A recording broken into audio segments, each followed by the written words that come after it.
Alright, सो हम बात कर रहे थे ऑर्डर ऑफ ग्रोथ की। सो इसमें अगर आप समरी समझ लें या बॉटम लाइन इज कि अगर आपका जो नंबर ऑफ स्टेप्स एल्गोरिथम के इनपुट साइज थोड़ी सी चेंज करते हैं तो नंबर ऑफ स्टेप्स ज़्यादा बढ़ते हैं। इसका मतलब ये होता है कि आपका एल्गोरिथम का जो ऑर्डर ऑफ ग्रोथ है दैट इज़ हाई। लेकिन अगर आप नंबर ऑफ इनपुट साइज बढ़ाते हैं और जो नंबर ऑफ स्टेप्स हैं उनमें ज़्यादा डिफरेंस नहीं आता, that means your algorithms order of growth is slow. और उसका मतलब ये होता है कि आपका एल्गोरिथम फास्ट है, एफिशिएंट है। सही है। ये इस टेबल के अंदर डिफरेंट ऑर्डर ऑफ ग्रोथ लिखे हुए हैं। सबसे स्लो है, कांस्टेंट होता है, उसके बाद लॉग एन कॉम्प्लेक्सिटी होती है, उसके बाद एन लॉग एन। तो जैसे ही आप राइट पे चले जाएंगे उतना ही आपका एल्गोरिथम का ग्रोथ रेट हाई होता है। Order of growth algorithm function का हाई होता है। और एन का मतलब मैं दोबारा रिपीट कर दूं, n is the size of input. और size of input different problems के लिए डिफरेंट होती है।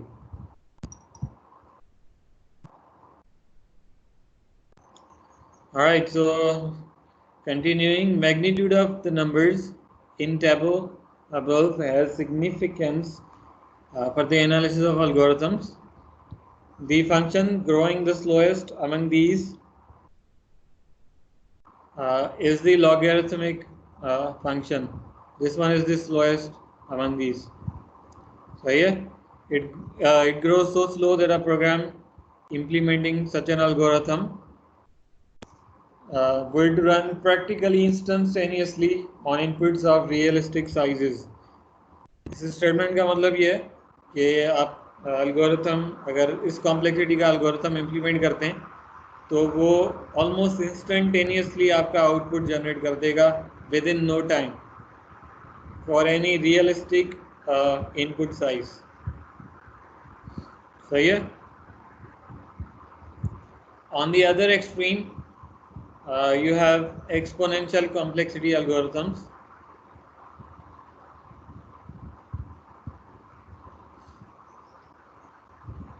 These exponential complexity and factorial complexity functions grow so fast that their values become really large, or even a small increase in value of n.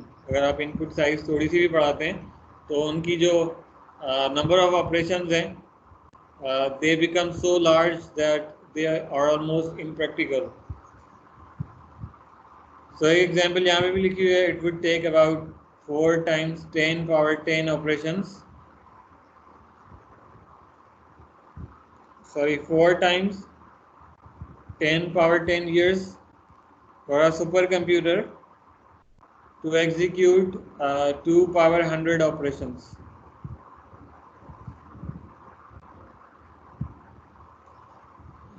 ये हम बात कर रहे हैं एक्सपोनेंशियल कॉम्प्लेक्सिटी के एल्गोरिथम का। लेकिन अगर आप फैक्टोरियल कॉम्प्लेक्सिटी एल्गोरिथम में चले जाएं, वो इससे भी ज़्यादा, उससे भी कहीं ज़्यादा टाइम लेता है या कहीं ज़्यादा नंबर ऑफ स्टेप्स लेता है।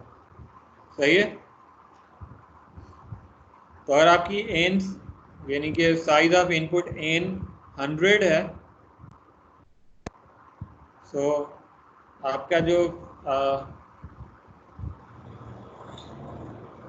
ये जो एक्सपोनेंशियल कॉम्प्लेक्सिटी का एल्गोरिथम है ये कितने नंबर ऑफ ऑपरेशंस ले रहा होगा, 2 पावर 100। लेकिन इन फैक्टोरियल कॉम्प्लेक्सिटी का एल्गोरिथम 100 फैक्टोरियल ऑपरेशंस ले रहा होगा।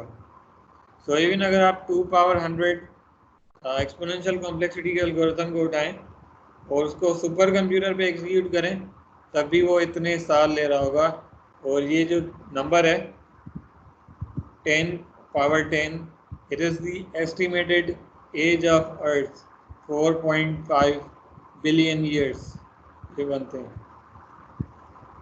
सही है। So this time these algorithms, exponential and factorial complexity algorithms, they are basically impractical for larger inputs. वो सिर्फ स्मॉलर या वेरी स्मॉल इनपुट साइज पे तो काम कर सकते हैं, लेकिन अगर आप इनपुट साइज लार्ज रख देंगे तो ये जो कॉम्प्लेक्सिटी क्लासेस एल्गोरिथम्स हैं ये प्रैक्टिकल नहीं होते। सही है।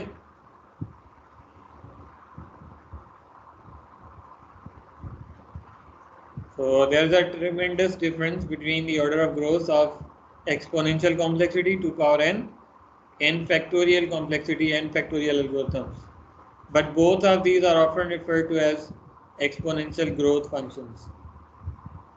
So the bottom line is algorithms that require exponential number of operations are only practical for solving problems of very small size.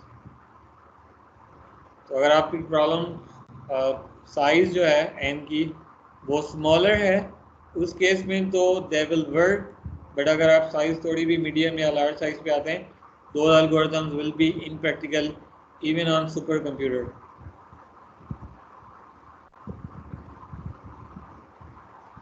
Alright, so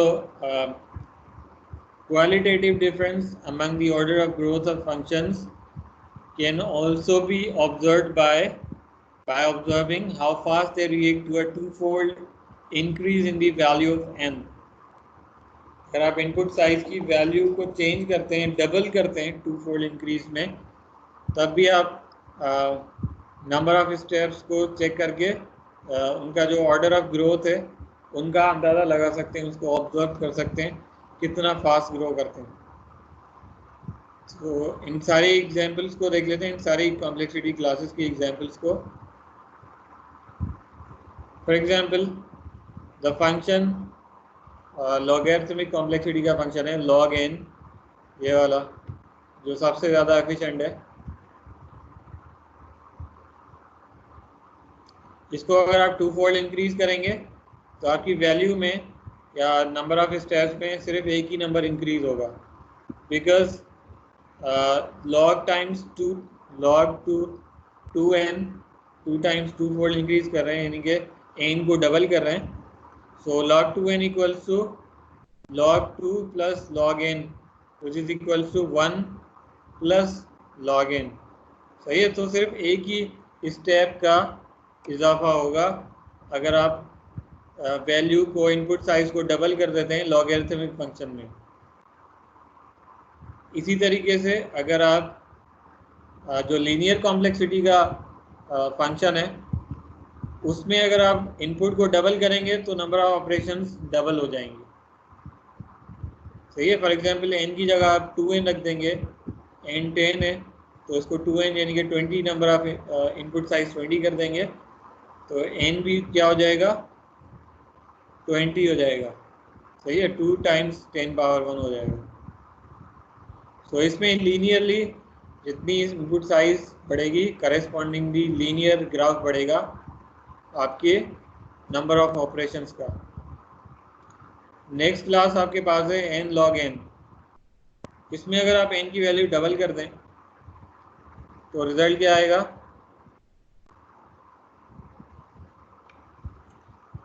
n log n को अगर आप 2n times log 2n कर दें so the number of steps would slightly increase more than two fold. अगर आप number of steps double से थोड़े ज़्यादा बढ़ेंगे।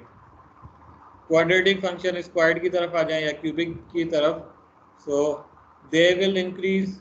अगर n की साइज डबल कर देते हैं तो 4 टाइम्स नंबर ऑफ स्टेप्स बढ़ जाएंगे। क्यूबिक फंक्शन है, n की वैल्यू डबल कर दें 8 टाइम्स नंबर ऑफ स्टेप्स बढ़ जाएंगे। सिंपली आप n क्यूब की तरह जगह 2 टाइम्स n क्यूब कर देंगे तो नंबर ऑफ स्टेप्स 8 टाइम्स बढ़ जाएंगे। तो ये मैं आपको करके दिखा देता हूँ ताकि आपको आइडिया ज़्यादा क्लियर हो जाए।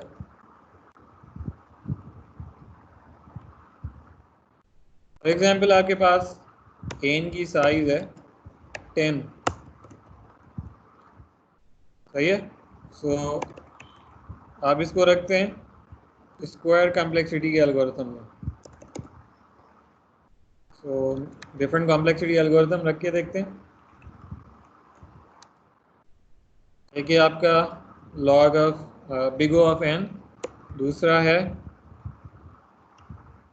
स्क्वायर्ड कॉम्प्लेक्सिटी और तीसरा है क्यूबिक कॉम्प्लेक्सिटी। सो अगर आपकी n की साइज 10 है इनपुट, तो ये जो n कॉम्प्लेक्सिटी का एल्गोरिथम है 10 स्टेप्स लेगा, ये 100 ले रहा होगा और दिस बिकम्स 1000। लेकिन अगर आप इसको 2 फोल्ड इंक्रीज कर दें, इन केस को डबल कर दें, double means 2n which is 20, सो ये क्या हो जाएगा 2 टाइम्स 10 हो जाएगा। ये क्या हो जाएगा 2 टाइम्स या n यानी कि 20, सो 20 टाइम्स 2, 20 का स्क्वायर क्या हो जाएगा, ये हो जाएगा 400। और ये 20 का आप क्यूब निकालें, 20 क्यूब करें तो इसका रिजल्ट क्या आएगा 20 क्यूब का, 20 क्यूब विल बी, इसका रिजल्ट क्या आएगा 8 एंड यू हैव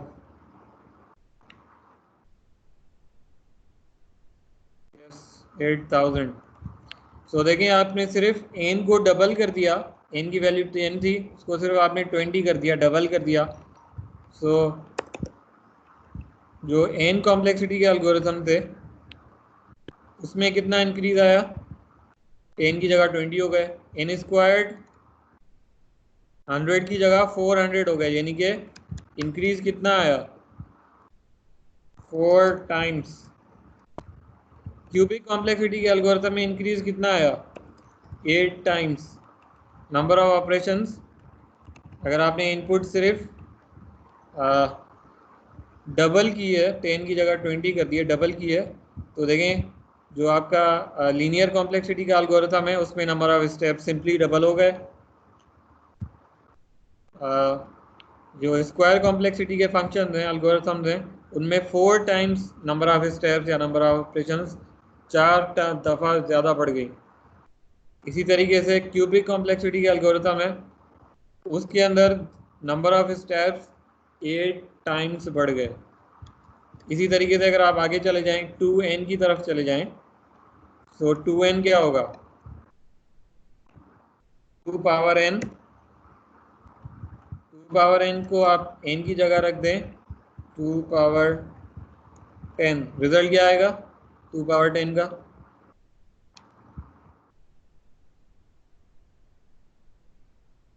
पावर 10 का रिजल्ट क्या आएगा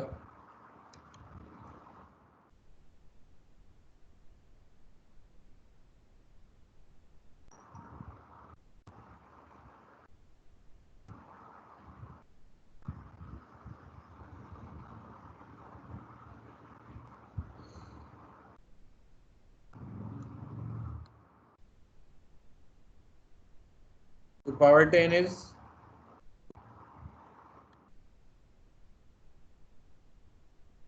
इसको करके देख लेते हैं,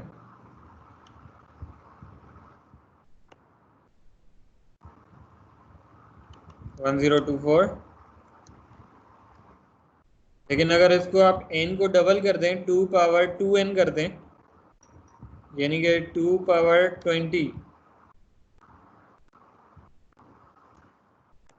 अपने इनपुट साइज डबल कर दी। सो देखें आपने 2 पावर जैसे ही 2n किया तो जो एक्सपोनेंशियल कॉम्प्लेक्सिटी के एल्गोरिथम है उसके अंदर नंबर ऑफ स्टेप्स कितने ज़्यादा बढ़ गए।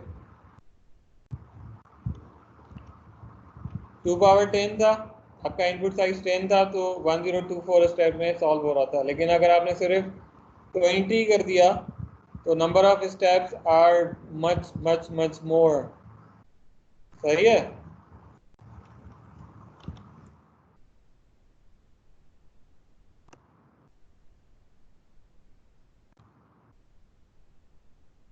ऑलमोस्ट आपके जो नंबर ऑफ स्टेप इंक्रीज हुए हैं वो कितने टाइम्स इंक्रीज हुए हैं,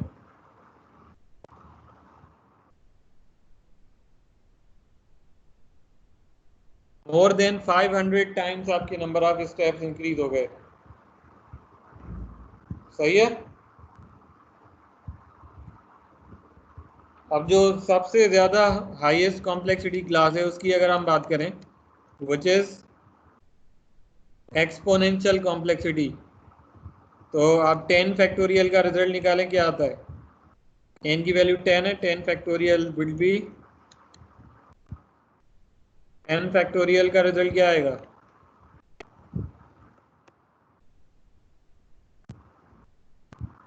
10 फैक्टोरियल का ये रिजल्ट है।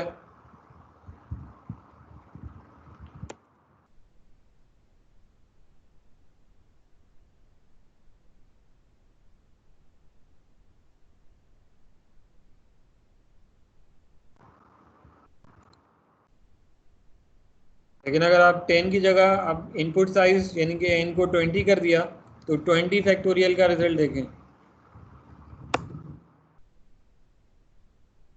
दिस नंबर इतना बड़ा है कि आप इसको एक्सपोनेंट में रिप्रेजेंट कर रहे हैं। डायरेक्ट आप इसको रिप्रेजेंट करेंगे तो नंबर ऑफ डिजिट्स एक्सपोनेंट 18 यानी कि 18 डिजिट्स लॉन्ग हो जाएगा ये। सही है। सो देखिए नंबर ऑफ स्टेप्स में कितना ज़्यादा फर्क आता है जब आप इनपुट साइज को सिंपली कुछ नहीं करते, सिर्फ डबल कर देते हैं, तो नंबर ऑफ स्टेप्स में कितना ज़्यादा बड़ा डिफरेंस आ जाता है। सही है। सो जो ये दोनों क्लासेस हैं, exponential complexity and factorial complexity, इनका जो ग्रोथ रेट है ये इतना ज़्यादा है कि आप लार्जर इनपुट पे इनको रीजनेबल टाइम में कंप्यूट कर ही नहीं सकते। अब समझ में आ रहा है growth rate? Yes, this number. So how large the number of operations increase with just uh, increasing the value of n by 2, doubling the input size। अगर आप इनपुट को सिर्फ डबल ही कर लेते हैं तो डिफरेंट कॉम्प्लेक्सिटी क्लासेस के algorithm में नंबर ऑफ स्टेप्स के अंदर क्या डिफरेंस आ रहा है, तो ये आपको समझ में आ रहा है। इसी चीज़ को अगर आप ग्राफिकल फॉर्म में रिप्रेजेंट करेंगे, जो कि मैं दोबारा दिखा देता हूँ, मेरे ख्याल से बेहतर समझ में आना चाहिए इस टेबल बनाने के बाद। Yes, this table. अब जहाँ पे देखें नंबर ऑफ स्टेप्स या आपकी इनपुट साइज है n, उसको आप इंक्रीज करते हैं तो log n कैसे इंक्रीज होता है उसके number of steps, O of n कैसे इंक्रीज होता है, n स्क्वायर्ड कैसे इंक्रीज होता है, और एक्सपोनेंशियल कॉम्प्लेक्सिटी और factorial complexity number of operations steep grow करती हैं। इनपुट साइज में आप थोड़ा सा भी इंक्रीज करें तो नंबर ऑफ ऑपरेशंस किस तरह से ग्रो करती हैं। तो ये ग्राफिकल रिप्रेजेंटेशन है इसी टेबल की। Is that clear now?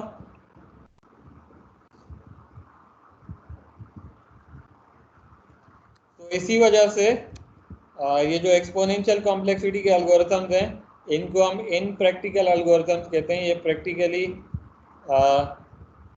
किसी प्रॉब्लम को जो रियलिस्टिक टाइम में सॉल्व नहीं कर सकते। वो इसलिए कि फॉर एग्जांपल बल्कि हमने यहीं पे देखा था कि अगर आप 100 एलिमेंट्स को ही एग्जीक्यूट करना चाहते हैं, n की साइज अगर आपकी 100 भी है, तब भी आपका जो एक्सपोनेंशियल कॉम्प्लेक्सिटी का एल्गोरिथम है वो कितना टाइम ले रहा है? 4.5 बिलियन ईयर्स। सुपर कंप्यूटर पे अगर आप उसको एग्जीक्यूट करें, ये एक सुपर कंप्यूटर है, ट्रिलियन ऑपरेशंस पर सेकंड एग्जीक्यूट कर रहा है, लेकिन उस सुपर कंप्यूटर पे भी आप 100 एलिमेंट्स का इनपुट साइज 100 का प्रॉब्लम देते हैं, so it will take 4.5 billion years, which is the estimated age of Earth। तो इस वजह से ये जो एक्सपोनेंशियल कॉम्प्लेक्सिटी के एल्गोरिथम है, ये अगर आपकी इनपुट बहुत छोटी है, स्मॉल है, तो वहाँ पे तो चल जाएंगे, लेकिन थोड़ी सी भी आप बढ़ा देंगे तो they will not produce result in a practical amount of time. I think अब ये क्लियर होना चाहिए। नेक्स्ट टॉपिक पे चलते हैं। तो अच्छा ये भी क्लियर है, ये मैंने टेबल के फॉर्म में शो कर दिया है ये स्टेटमेंट, पैराग्राफ जो लिखा हुआ है कि अगर आप इनपुट साइज को डबल कर दें तो डिफरेंट कॉम्प्लेक्सिटी क्लासेस के जो एल्गोरिथम है उनमें नंबर ऑफ स्टेप्स कैसे इंक्रीज होते हैं।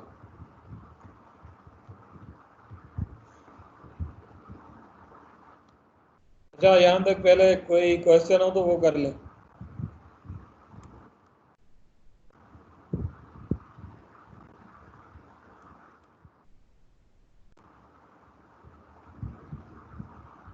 Alright, so now let's check the worst case, base case and average case efficiencies. ये टर्म्स आपने डेटा स्ट्रक्चर्स के कोर्स में पढ़ी होंगी, worst case, base case and average case efficiencies. So इनका मतलब मुझे बता दें इन तीनों का।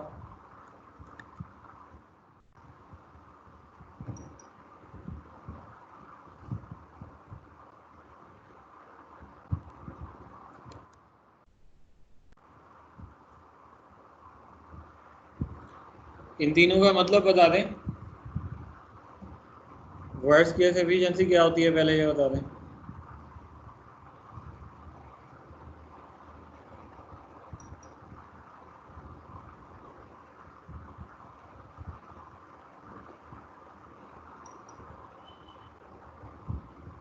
यस, वर्स्ट केस नाम से जाहिर है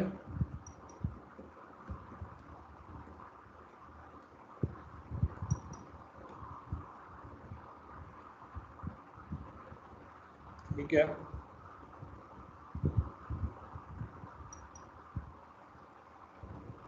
ऑलराइट, अच्छा एवरेज केस क्या होता है?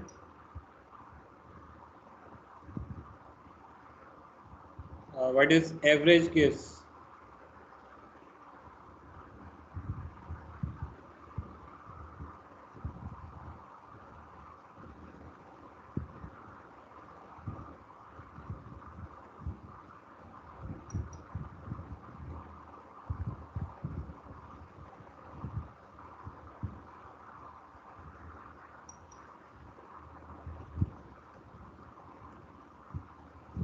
यस, एवरेज केस इज आपकी जो एवरेज इनपुट पे, एवरेज इनपुट प्रॉब्लम पे आपके नंबर ऑफ स्टेप्स क्या लग रहे होंगे, which is somewhere between worst case and best case, somewhere in between, exactly middle पे नहीं होता but somewhere between worst case and average case. So basically worst case is कि अगर आपकी इनपुट के अंदर वर्स्ट सिनेरियो में मैक्सिमम नंबर ऑफ स्टेप्स क्या लग रहे होंगे, तो वो क्या होंगे बेस्ट केसेस।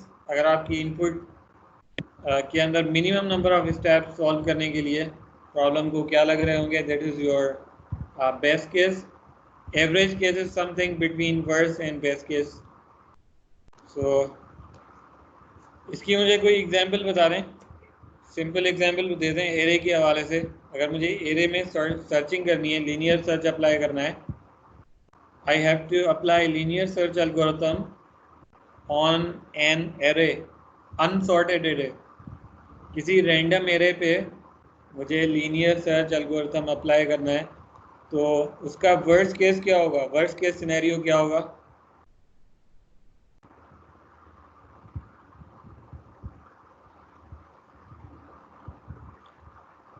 प्रॉब्लम दोबारा से सुन लें। मेरे पास एक एरे है,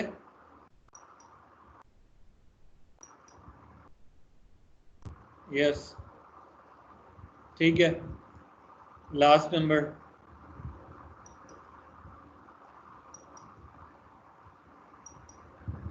राइट, सो लीनियर सर्च एल्गोरिथम अप्लाई कर रहा हूँ, मेरे पास एक अनसॉर्टेड एरे है, रैंडम एरे है। तो उस केस में वर्स्ट केस ये होगा, वर्स्ट केस सिनेरियो ये होगा कि जो नंबर मैं सर्च कर रहा हूँ या तो वो एग्जिस्ट नहीं करता एरे के अंदर, या एग्जिस्ट करता है लेकिन बिल्कुल लास्ट एलिमेंट है वो। सही है, तो इस केस में क्या होगा, आप maximum number of search operations perform करेंगे। अच्छा, अगर मैं बेस्ट केस की बात करूं तो best case search algorithm, linear search algorithm में क्या होगा?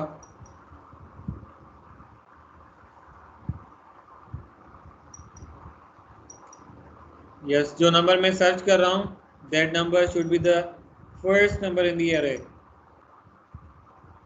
So base case is the first number in the array. All right.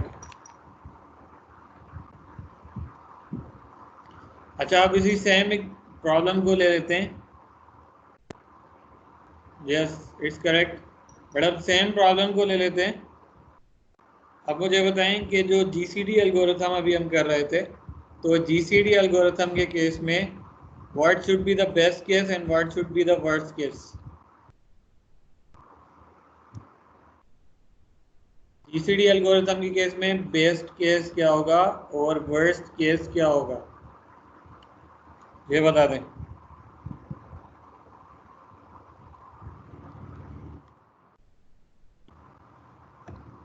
ये दो नंबर्स हैं, इनके हम जीसीडीज फाइंड कर रहे हैं. अब this is a different problem. यहाँ पे कोई एरे नहीं है, यहाँ पे कोई सर्चिंग नहीं कर रहा है. हम यहाँ पे ग्रेटेस्ट कॉमन डिवाइजर फाइंड कर रहे हैं दो नंबर्स का. तो यहाँ पे बेस्ट केस क्या होगा और वर्स्ट केस क्या होगा?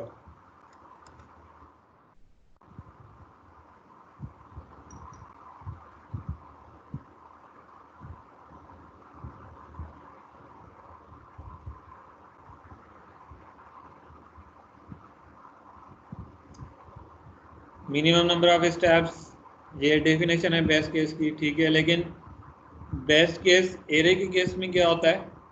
एरे प्रॉब्लम के अंदर बेस्ट केस ये होता है कि आपका फर्स्ट एलिमेंट जीरो इंडेक्स पे जो एलिमेंट होता है वही एलिमेंट आप सर्च कर रहे हो, सर्चिंग एलिमेंट वही हो, तो फर्स्ट ऑपरेशन में ही वो आपको मिल जाता है. That is your best case. First step में प्रॉब्लम सॉल्व हो जाता है. But what would be the best case in case of GCD? दो नंबर्स का आप जीसीडी फाइंड कर रहे हैं, मिनिमम नंबर ऑफ स्टेप्स किस केस में लगेंगे? What should be the best case in GCD algorithm?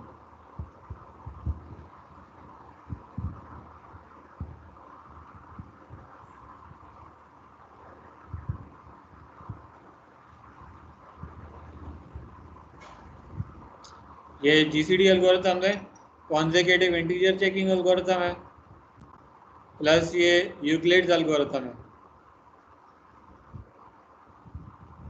तो आप किसी एक एल्गोरिथम के रेस्पेक्ट से बता दें. लेट से कॉन्सेक्यूटिव इंटीजर चेकिंग के हिसाब से बता दें, इस एल्गोरिथम के लिए बेस्ट केस क्या होगा?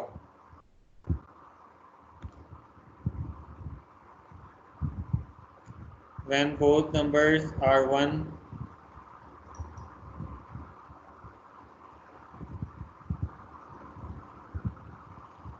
ये मुझे कॉम्प्लेक्सिटी ना बताएं, बिग ओ ऑफ एन मुझे पता है, लेकिन मुझे आप ये बताएं कि बेस्ट केस सिनेरियो क्या होगा. जैसे एरे के केस में सिनेरियो ये होता है कि फर्स्ट एलिमेंट सर्च एलिमेंट हो. जीसीडी के केस में क्या सिनेरियो होगा जिस केस में मुझे बेस्ट केस मिलेगा? एक ये आंसर सही है, बोथ नंबर्स आर 1. इसके अलावा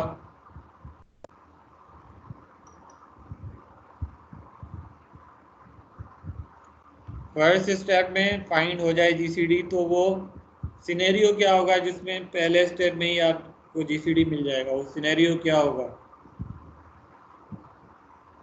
वो कौन से इनपुट्स होंगे जिन पे फर्स्ट स्टेप में आपको जीसीडी मिल जाएगा?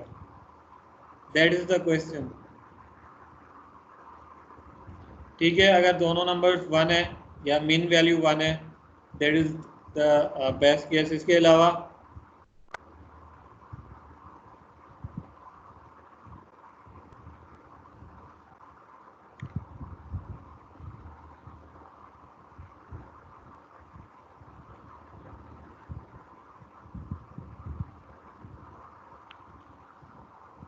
इसके अलावा और जीसीडी क्या बेस्ट केस क्या हो सकता है?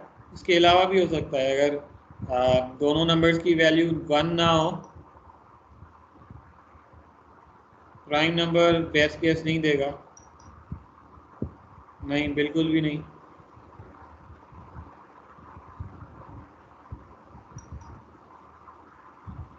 Both are even, no, both even भी नहीं देगा। चलें ट्राई करते हैं, नंबर ऑफ स्टेप्स ट्राई करते हैं यूक्लिड्स एल्गोरिथम में। आप जो सिनेरियो बता रहे हैं वो सिनेरियो ट्राई करते हैं। एक सिनेरियो ये है जिसमें एक नंबर 1 हो,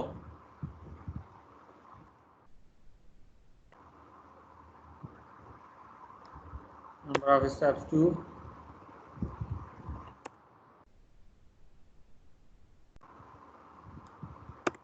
this is the best case, one of the best case, जिसमें एक नंबर 1 है, बोथ इवन। चलें बोथ इवन ट्राई करते हैं। Both even are let's say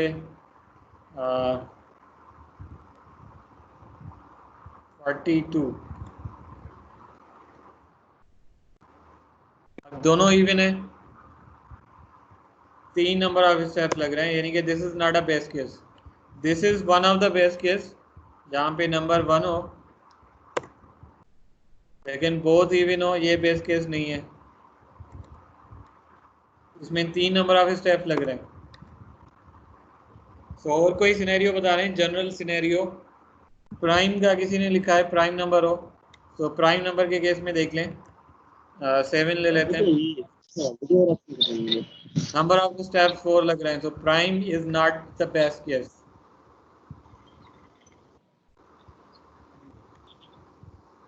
तो और सिनेरियो क्या हो सकता है? दोनों प्राइम नंबर हो तो? दोनों प्राइम कर दें? जी सर।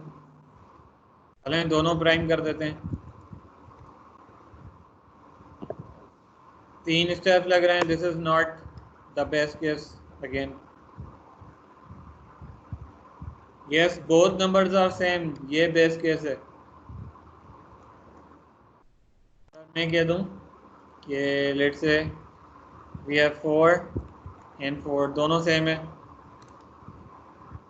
तो एक ही स्टेप लगेगा।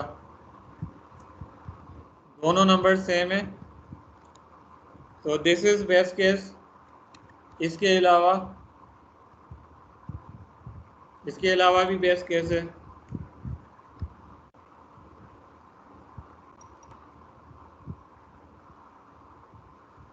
एक और बेस्ट केस भी है इसके अलावा।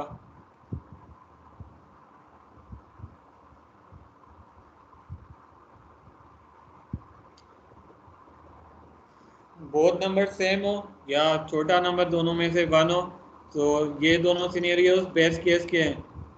इसके अलावा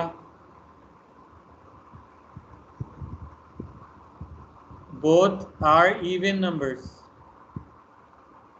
37 ने लिखा था बोथ आर इवन नंबर्स, इसी की बात कर रहे हो ना, ऊपर लिखा था जो both even numbers, that is not best case. 12 42 दोनों इवन नंबर्स हैं, तो दोनों इवन है, 3 स्टेप लग रहे हैं।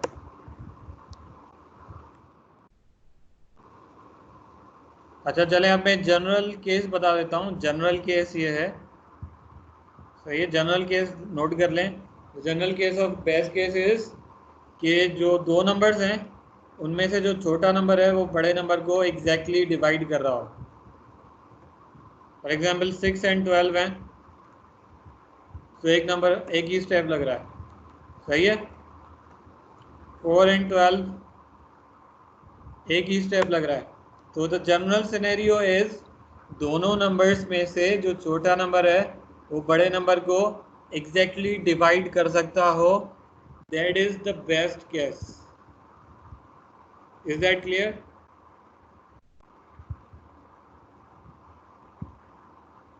General best case in case of GCD algorithm is दोनों नंबर्स में से जो मिनिमम नंबर हो वो बड़े नंबर को एग्जैक्टली डिवाइड कर रहा हो, that is your best case.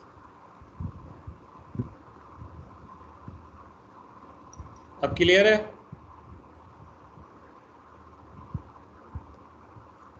अच्छा आप बात करते हैं वर्स्ट केस की। वर्स्ट केस क्या होगा in case of Euclid's algorithm?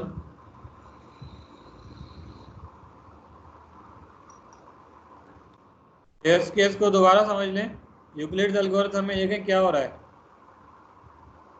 हम जो आइट्रेशन परफॉर्म कर रहे हैं उसमें हम क्या कर रहे हैं, मॉड ले रहे हैं m मॉड n, सही है। तो अगर n m को एग्जैक्टली डिवाइड कर रहा हो तो रिमाइंडर आपको 0 मिलेगा। तो रिमाइंडर आपको जैसे ही 0 मिलेगा तो एक ही आइट्रेशन के बाद आपका लूप खत्म हो जाएगा, यानी कि एक ही स्टेप में आपका काम हो जाएगा। इसी तरीके से अगर आप कॉन्सेक्यूटिव इंटीजर चेकिंग में देखें तो यहाँ पे भी ठीक हो रहा है। मिनिमम नंबर आप चेक कर रहे हैं, सही है। सो अगर आप एग्जैक्टली डिवाइड कर रहा है मिनिमम नंबर तो आप एक ही स्टेप में ब्रेक करके रिजल्ट रिटर्न कर देते हैं। So best case scenario is simple कि दोनों नंबर्स में से जो मिनिमम नंबर है वो बड़े नंबर को एग्जैक्टली डिवाइड कर रहा हो। That is your best case.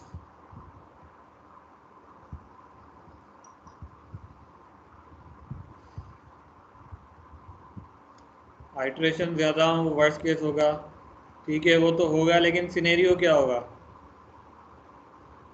Best case का सिनेरियो ये है कि छोटा नंबर है बड़े को एग्जैक्टली डिवाइड करे। वर्स्ट केस का सिनेरियो क्या होगा, a number is even, other one is odd, worst case।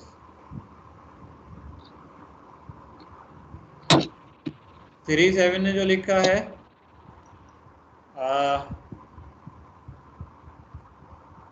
this is not correct if a number is even, other one is odd। इसको अगर आप ट्राई करें,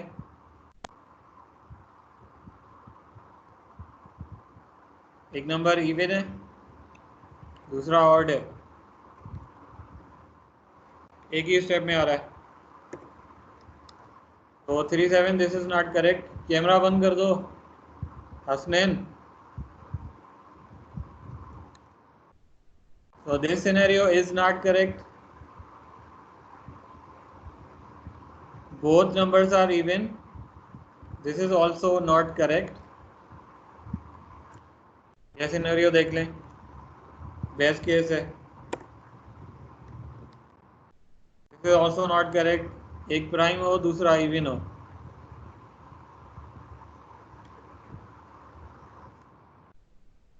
अच्छा,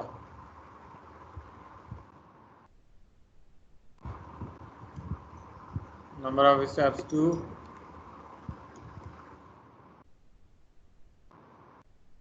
4।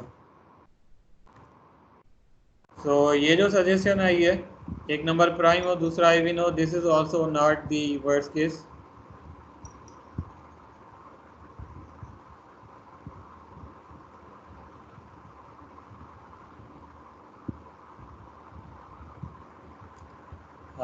ये जो कमेंट आपने लिखा है इसकी मुझे एग्जाम्पल दे दें, दो नंबर्स एग्जाम्पल में दे दें इस सिनेरियो के लिए, remainder 0 and decrement and all that. इसका मुझे एग्जाम्पल दे दें नंबर्स का।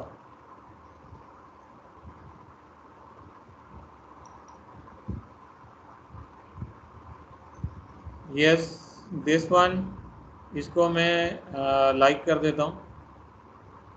दोनों प्राइम हो, that is the worst case. अगर आपके दोनों नंबर्स प्राइम है,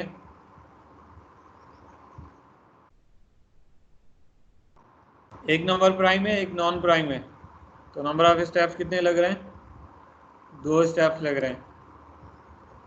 लेकिन दोनों प्राइम नंबर्स हैं तो नंबर ऑफ स्टेप्स आपके मैक्सिमम लग रहे हैं।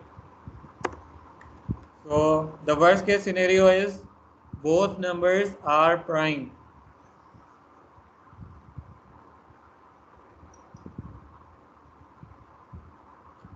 Yes, दोनों numbers prime हो, that is the worst case। Other condition is दोनों prime हो और वो not equal हो।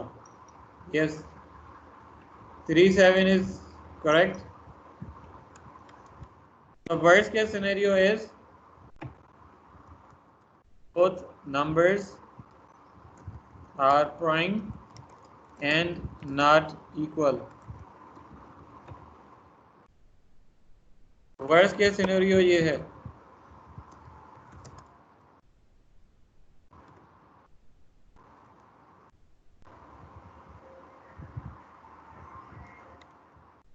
वर्स्ट केस सिनेरियो समझ में आ रहा है?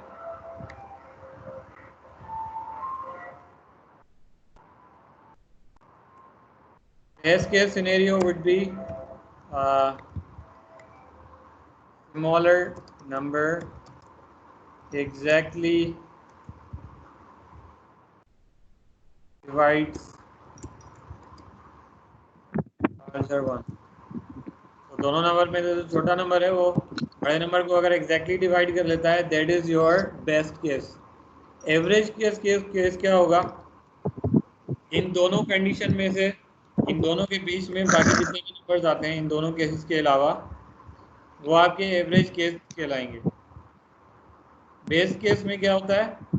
बेस्ट केस क्या है? इसका जीसीडी एल्गोरिथम का, यूक्लिड्स एल्गोरिथम का बेस्ट केस की कॉम्प्लेक्सिटी है जस्ट वन नंबर, एक ही स्टेप में आपका रिजल्ट आ जाता है। लेकिन वर्स्ट केस में your worst case complexity becomes your size of input, यानी कि n। Worst case is n, best case is 1, average case is anything in between 1 and n। I think example से अब आपको best case, worst case and average case ज़्यादा clear समझ में आ रहे होंगे।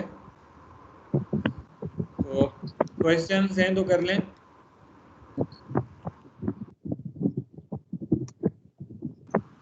अच्छा, एक और चीज़ नोट कर लें कि आपकी जो ये जो कॉम्प्लेक्सिटी क्लासेस हैं, best case, worst case and average case, ये हर प्रॉब्लम के हिसाब से डिफरेंट होती हैं। जैसे एरे में हमने देखा था, वहाँ पे हम बेस्ट केस डिफरेंट तरीके से निकालते हैं, वर्स्ट केस अलग तरीके से कैलकुलेट होता है। जीसीडी के केस में best case and worst case अलग तरीके से निकलते हैं, सही है। सो अब बेस्ट केस वर्स्ट केस कैसे निकालते हैं, that again depends on the problem at hand. Is that clear?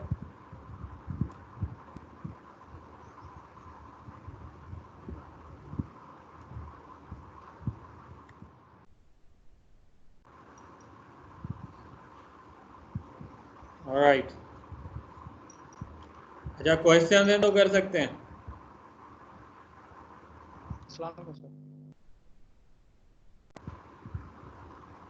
इस स्लाइड में ये एग्जाम्पल भी दी हुई है लीनियर सर्च एल्गोरिथम की। तो ये एल्गोरिथम आपने पहले भी इम्प्लीमेंट किया होगा। सो ये जो केसेस हैं, बेस्ट केस, वर्स्ट केस, ये आप इम्प्लीमेंट कर लेना, चेक कर लें एरे के केस में best case and worst case elements क्या आते हैं, नंबर ऑफ स्टेप्स क्या आते हैं।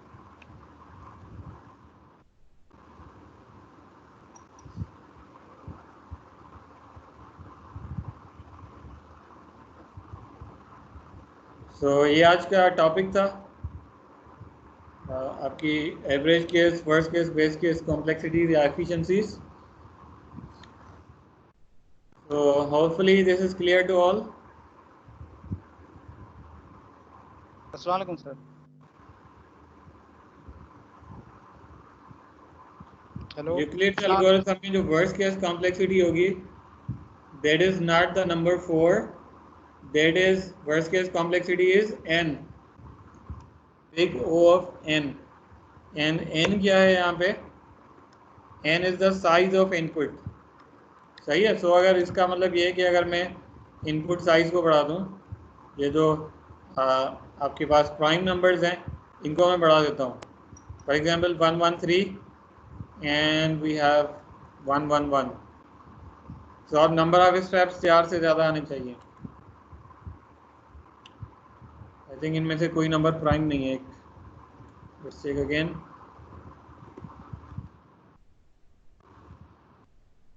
अच्छा, मुझे कोई बड़ा सा प्राइम नंबर बता दें, इनपुट साइज हम चेंज कर सकें।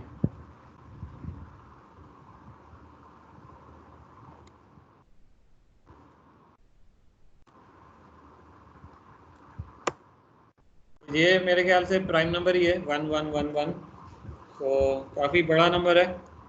तो जितना नंबर बड़ा होगा यानी कि उसकी इनपुट साइज बड़ी होगी तो उसकी जो कॉम्प्लेक्सिटी आएगी वर्स्ट केस वो ज़्यादा आएगी। चलें ये प्राइम नंबर ट्राई कर लेते हैं।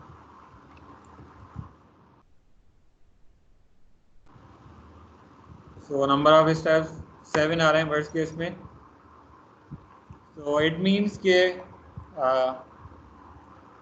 जितनी इनपुट साइज ज़्यादा होगी उतना ही वर्स्ट केस सिनेरियो के अंदर आपके जो worst case number of iteration या नंबर ऑफ स्टेप्स आएंगे वो ज़्यादा आएंगे। That is not necessarily for, but that depends on the input size n. All right, any other questions? ये इतना बड़ा input size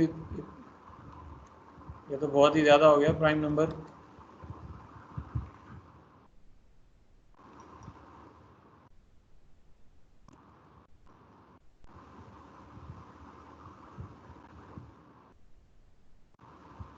yes 11 number of steps. जितना आपका नंबर बड़ा होगा वर्स्ट केस में नंबर ऑफ स्टेप्स भी बढ़ते रहेंगे। Alright, any other question?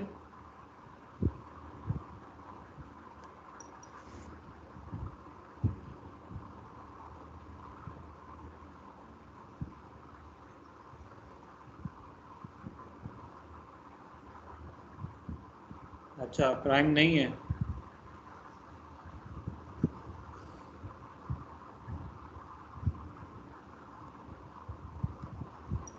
ठीक है प्राइम नहीं होगा, लेकिन जनरल सिनेरियो ये है कि नंबर जितने बढ़ते जाएंगे उतने नंबर ऑफ स्टेप्स बढ़ेंगे। तो अगर प्राइम नंबर होगा उसमें worst case number of steps लगेंगे, अगर नहीं है फिर भी अगर नंबर बढ़ा है तो नंबर ऑफ स्टेप्स ज़्यादा होंगे।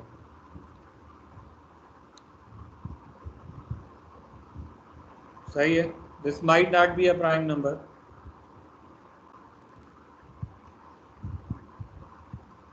अच्छा मैं लिस्ट डाउनलोड कर लेता हूँ। 50 अटेंडीज हैं।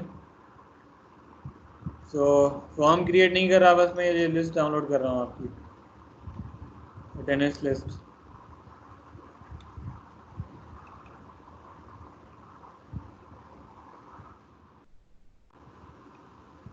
तो आज ये जितने भी लोग हैं ये इस लिस्ट में आ गए। सही है, सो मैं अटेंडेंस इस लिस्ट से लगा दूंगा।